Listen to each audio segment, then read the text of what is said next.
Hello बच्चों, let's read the question. So the question here says that the restriction endonucleases hydrolyze polynucleotide from. तो यहाँ पे चार options दी गई हैं और हमें बताना है कि रिस्ट्रिक्शन जो एंडोन्यूक्लियस एंजाइम है ये कौन से एंड से हाइड्रोलाइज करती है। तो इस क्वेश्चन के लिए अगर हम देखें तो हमारा जो की कॉन्सेप्ट है वो है रिस्ट्रिक्शन एंडोन्यूक्लियसेस। ये है रिस्ट्रिक्शन एंडोन्यूक्लियसेस। तो रिस्ट्रिक्शन एंडोन्यूक्लियसेस इस तरह की एंजाइम्स हैं जिनको हम मॉलिक्यूलर सीजर्स भी बोलते हैं। So these are called as molecular scissors.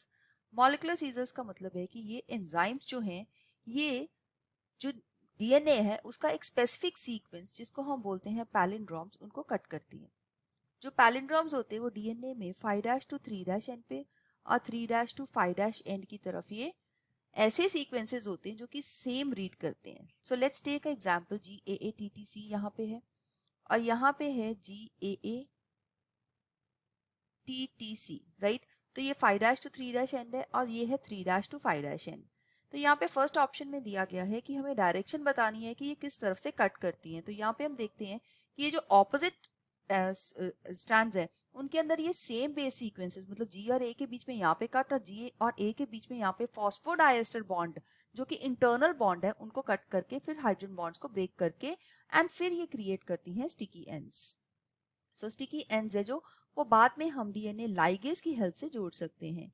ये स्टिकी एंड्स क्रिएट होते हैं दो टाइप के डीएनए के अंदर। एक हम वेक्टर डीएनए लेंगे जो कि ट्रांसफर करने के लिए हम हेल्प करेंगे और इसके साथ हम ज्वाइन कर देंगे सेगमेंट एक फॉरेन डीएनए का जो कि डीएनए लाइगेज की हेल्प से हम लोग ज्वाइन करेंगे।